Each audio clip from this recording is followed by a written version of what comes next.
छत्रपती शिवरायांची वाघनखं साताऱ्यातून नागपूरला रवाना होणार आहेत। 30 जानेवारीला कडेकोट बंदोबस्तात वाघनखं ही नागपूरला रवाना होतील। गेल्या 6 महिन्यांपासून वाघनखं साताऱ्यामध्ये आहेत। या पार्श्वभूमीवर साताऱ्यातील छत्रपती शिवाजी महाराज संग्रहालयातून आढावा घेतलाय। आमचे प्रतिनिधी साई सावंत यांनी पाहूयात। छत्रपती शिवाजी महाराज संग्रहालयाचे अभिरक्षक असलेले प्रवीण शिंदे सर आपल्यासोबत आहे। सर, पुढारी न्यूजमध्ये आपलं स्वागत आहे। या आता छत्रपती शिवरायांची जी वाघनखं आहे त्यांचा प्रवास कसा असणार आहे? 19 जुलै 2024 रोजी सदर वाघनखे सातारामध्ये दाखल झाली।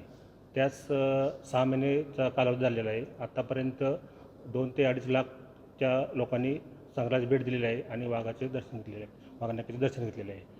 सदर वाघनखे ही 31 जानेवारी 2025ला नागपूर येथे जाणार असल्यामुळे मी सर्व शिवप्रेमींना आवाहन करू इच्छिते की आपण संग्रहालयास भेट देऊन वाघनखेची पाहणी करावी। गझल गायक हरिहरन, अभिनेता रितेश देशमुख, त्याचप्रमाणे गुजरातचे गृहमंत्री दडे साहेब आणि इतर कलाकारांनी भेट दिलेले आहेत।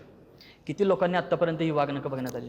आत्तापर्यंत 2.5 ते 3 लाख लोकांनी वाघनखेचे दर्शन घेतलेले आहे। शिवप्रेमींना काय आवाहन कराल?